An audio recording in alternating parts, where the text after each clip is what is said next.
Bonjour les amis, heureux de vous retrouver pour un nouvel épisode de Totalement Fibré. Comme chaque semaine, on va faire avec vous le tour de l'actualité de Free et des télécoms avec la rédaction d'Univers Freebox. À commencer par Max qui va nous parler aujourd'hui de plusieurs sujets. Bonjour Max. Bonjour Olivier. Alors je vais vous parler aujourd'hui d'une très bonne nouvelle pour les abonnés 4G Globetrotter de Free. Puis je reviendrai sur un sujet un peu plus léger en fin d'émission, sur un prof de sport un peu particulier. D'accord, merci. On accueille aussi sur le plateau Dimitri qui va nous faire des démonstrations. Bonjour Dimitri. Bonjour. Alors je vais vous présenter le Nokia 1 Plus qu'on a pu tester et ensuite une petite astuce sur Révolution. D'accord, merci Dimitri. Et enfin Lucas. Bonjour Lucas. Bonjour Olivier. Tu vas nous parler de quoi? Alors je vais vous faire un petit teasing sur une série de reportages qu'Univers Freebox a réalisé et je vais également vous parler d'une nouvelle fonctionnalité et d'un nouveau service de Free.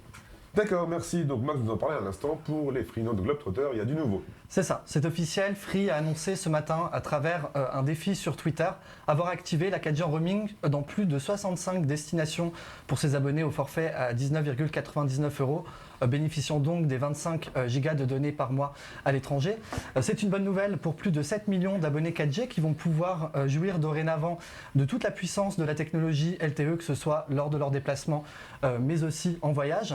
Alors l'opérateur de Xavier Niel a ainsi mis les bouchées doubles depuis l'été dernier et les premières détections. Alors au total, plus de 70 destinations exactement, que ce soit en Europe, mais aussi par ailleurs dans le monde, semblent donc dès aujourd'hui concernées par cette activation. On peut s'en rendre compte à travers donc, cette carte officielle de l'opérateur, donc 70 destinations au total.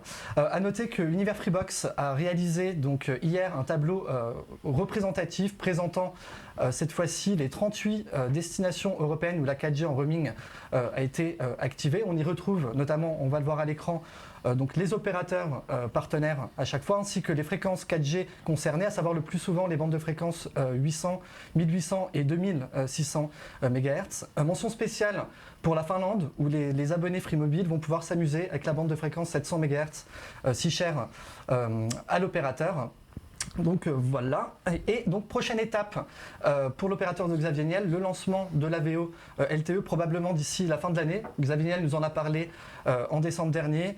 Une fois l'activation de la 4G en roaming bouclée à travers le monde, l'AVO LTE devrait donc apparaître en France. D'accord, merci Max. On va parler d'une autre nouveauté, mais qui n'est pas forcément à l'avantage des abonnés. Vous savez que Free a été le premier à lancer un système d'agrégation 4G ADSL sur la Freebox Delta, c'est-à-dire que ça vous permet d'avoir un débit parfois qui est jusqu'à 100 mégas, puisque au-delà de l'ADSL, c'est la 4G qui prend le relais. Dans les conditions générales de vente, il était indiqué qu'il y aura un fair use de 250 gigaoctets en 4G. Pour le moment, il n'avait jamais été appliqué. Free voulait voir justement si c'était beaucoup utilisé ou pas beaucoup utilisé. Et depuis cette semaine, on a les premiers retours et certains abonnés ont dépassé ce fair use. Et donc à partir du moment où le fair use est dépassé, comme on peut le voir hein, sur cette capture, à partir du moment où le fair use est dépassé, eh bien la 4G est coupée. Alors bien sûr, vous continuez à avoir votre connexion, mais uniquement avec le débit de la DSL. Sachez aussi hein, que ça n'influe évidemment pas sur la télévision. Le service de télévision n'est pas du tout n'utilise pas du tout la 4G, donc dans tous les cas, vous continuez à avoir la télévision normalement et vous continuez à avoir votre débit ADSL normalement. Le regret qu'on a, c'est qu'il n'y a pas de compteur, donc on ne sait pas combien de gigaoctets on a utilisé, et donc on ne sait pas quand on va arriver à cette limite-là. Voilà, on ne sait pas si ça va durer, si Free va encore changer dans les semaines à venir suivant les utilisations. On imagine qu'il ne veut pas que son réseau soit saturé et que s'il met ce genre de limitation, c'est qu'il y a peut-être des saturations, qu'il y a peut-être beaucoup de Freebox Delta en service qui saturent son réseau. Voilà, donc c'était pas forcément une super nouvelle, mais en tout cas, voilà, vous pouvez quand même en profiter, profiter de cette agrégation 4G ADSL. On continue donc avec Dimitri qui va nous présenter un smartphone très peu cher et qui était plutôt intéressant. Voilà, en fait, il y a le Nokia 1 Plus qui est arrivé il n'y a pas longtemps sur la boutique de Free Mobile. C'est le smartphone 4G de 700 MHz le moins cher, il vaut 99 €. Le voici d'ailleurs. Alors, qu'est-ce qu'on porte de ce téléphone? C'est une expérience d'entrée de gamme, mais qui est loin d'être désagréable. Donc, vous avez un smartphone qui reste agréable à utiliser, il est bien conçu, l'écran il n'est pas loin d'être moche, vous avez des performances qui sont plutôt fluides pour un entrée de gamme. Vous avez aussi une bonne 4G, on a remarqué, on a fait des tests en souplex. Là où certains téléphones ne passaient pas, celui-là reçoit très bien. On a même fait des tests de débit en extérieur, on a atteint les 90 mégabits par seconde, c'est pas mauvais pour une entrée de gamme. Alors c'est quoi un souplex? Précise-nous, c'est quoi? Quand vous avez un duplex, vous avez en surface la partie supérieure, la partie inférieure, c'est le souplex. En gros, c'est dans une cave, c'est dans une cave, voilà. qui ne fonctionne pas avec le téléphone. On a juste testé le téléphone, voilà. Et sinon, les photos avec les 2 capteurs sont loin d'être mauvaises, hein. C'est de l'appoint, mais ça reste exploitable. Vous avez le mini jack qui est toujours présent, les mélomanes apprécieront. Et vous avez aussi une bonne chose, vous avez la dernière version d'Android, Android Pie, et ça pour l'entrée de gamme, c'est vraiment appréciable. Alors, s'il y avait 2 choses qu'on aurait vraiment à reprocher, c'est le stockage qui est très limité. Fort heureusement, c'est extensible avec du micro SD, hein. C'est 8 Go, vous avez 4 disponibles, c'est pas grand chose, mais c'est extensible. Et vous avez en dessous la vieille connectique micro USB quand vous avez l'USB type C partout, mais là c'est pareil, c'est 99 €, donc c'est pardonnable. On va dire, c'est pas exceptionnel sur ce téléphone, il n'y a rien d'exceptionnel, mais c'est pas acheté, quoi. C'est pas un achat qu'on regrette 2 semaines après, quoi. D'accord, donc c'est intéressant pour ceux qui veulent bénéficier Voilà. de 700 MHz de free. Et qui ont un petit budget, donc ceux-là on leur conseille vivement, quoi. D'accord, merci beaucoup Dimitri. On continue avec Lucas qui fait un peu le tour de France de la fibre et tu es parti cette semaine À Chaumont, à Chaumont, qui est dans quel département? en Haute-Marne. Bravo, explique-nous ce que tu as été voir. Alors, on est en effet allé voir un centre de formation qui formait les futurs techniciens de la fibre, notamment pour en apprendre plus sur son installation, la maintenance de la fibre optique en général et bien d'autres choses que je vous laisserai découvrir dans notre futur reportage. On va quand même vous offrir ici un petit teasing parce que Univers Freebox a pu s'essayer à la soudure de fibre optique. Donc on va vous montrer ça en vidéo. Je vais vous expliquer un petit peu ce qui se passe à l'image, puisque forcément la fibre étant extrêmement fine, plus fine qu'un cheveu, on s'en rend moins compte. Donc ici, déjà, on commence par déduner la fibre avec cette pince, de manière à enlever la surcouche. On la nettoie avec un chiffon non pelucheux et de l'alcool. Ensuite, on la place à ce qu'on appelle la cliveuse, qui permet donc de couper la fibre de manière très droite. Donc là c'est toi qui es en train de le faire. C'est moi qui suis en train de le faire, effectivement. Je m'y suis essayé. C'est plutôt intuitif, mais heureusement que j'avais un formateur avec moi, quoi. Donc voilà, comme vous voyez, hop, on coupe petit à petit. Bon, forcément, là, moi j'ai les instructions qui me parviennent et la fibre est bien coupée. Ensuite, on la passe donc dans un smooth, c'est-à-dire une gaine thermo-rétractable, qu'on va faire doucement glisser sur le côté, puisqu'elle n'est pas encore complètement utilisable. Il faudra pour ça avoir soudé 2 fibres optiques ensemble, ce qu'on va pouvoir voir maintenant. Voilà, on l'insère donc le premier bout dans la soudeuse, on le cale au milieu, et ensuite on passe directement avec le même procédé bien sûr au deuxième fil. Et comme vous pouvez le voir, c'est prêt à souder maintenant. On appuie sur OK, ça se fait tout seul, hein, c'est automatisé, il y a juste à appuyer sur OK. Vous voyez sur l'écran, ça s'affiche, la soudure est faite. Alors vraiment, c'est très intuitif hein, comme truc. Et comme vous pouvez le voir, voilà, c'est parfaitement soudé. Alors, pour mon essai, il y avait une toute petite perte hein, de débit dessus. Et donc ensuite, on remet le smooth dessus, on met tout ça au four. Donc le smooth permettra de protéger la fibre lors de la cuisson. Hein. là, Et donc ensuite, voilà. Et donc une fois que c'est cuit, on a cette petite fibre ici. sans doute ta fibre. Voilà. Donc le petit souvenir de ce reportage, hein, c'est quand même assez sympa. Alors on va faire un petit zoom dessus. De loin, effectivement, on va rien voir. Ah bah c'est sûr, c'est extrêmement fin. Et puis je vais essayer de pas me couper parce que le fil, mine de rien, peut être tranchant comme un rasoir hein, si on le serre trop. Si vous pouvez juste faire le gros plan. Voilà. Ah, voilà, sans bruit les pinceaux en régie. Ah je comprends en même temps parce qu'il va falloir vraiment zoomer énormément. Hein. C'est extrêmement rappelle-nous fin. le diamètre. Hop là, voilà. Je repositionne un petit peu. Et donc voilà. La fibre est soudée, protégée par la gaine, parce que forcément on a dû retirer la surcouche par-dessus. Et l'épaisseur, donc, elle est en moyenne de 50 microns à peu près. Et donc c'est plus fin qu'un cheveu humain, vu que l'épaisseur moyenne d'un cheveu est de 90 microns. D'accord. La figue que vous voyez sur le côté, il y a la gaine autour. Hein. C'est ça, voilà. Là, justement, on pourra pas forcément très voir parce que c'est très fin. Mais voilà, donc on a le point vert ici qui est la couche de protection. Et on a quand même un côté dénudé que je vais vous montrer en espérant qu'on puisse voir quelque chose quand même. Hop là. Voilà. Vous voyez, il y a un bout vert, un bout. On ne voit rien du tout. Ah, on ne voit pas. On ne Non, voit mais rien comme du je vous tout. dis, c'est extrêmement fin, c'est dommage. Et bien, écoutez, vous en saurez plus de toute façon sur notre reportage. En tout cas, si jamais vous avez besoin d'un technicien fibre, il vous suffira de vous abonner à Univers Freebox et je viendrai l'installer pour vous faire la soudure facilement. Très bonne initiative, j'espère que la fibre va se déployer plus rapidement grâce à toi. N'est-ce pas? Merci Lucas.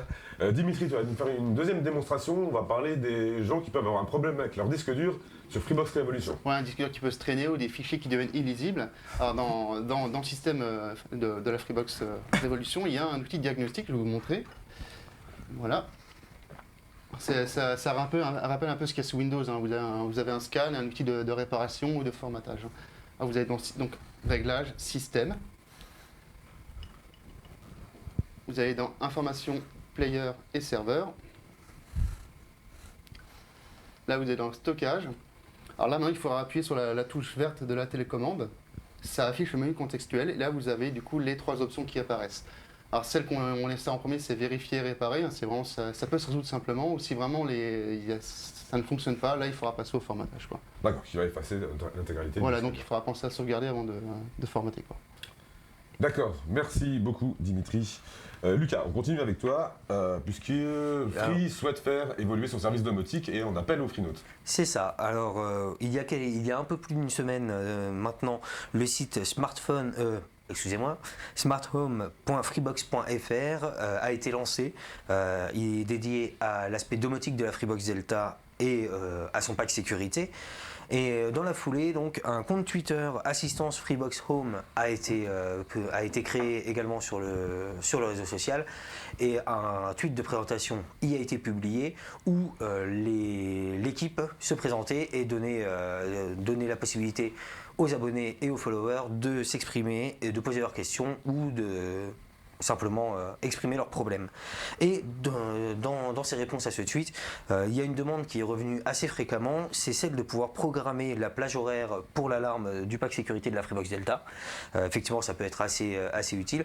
Et ce à quoi l'assistance Freebox Home n'a pas tardé à répondre. Ils l'ont dit, la question est très fréquente et, je cite, on va y réfléchir.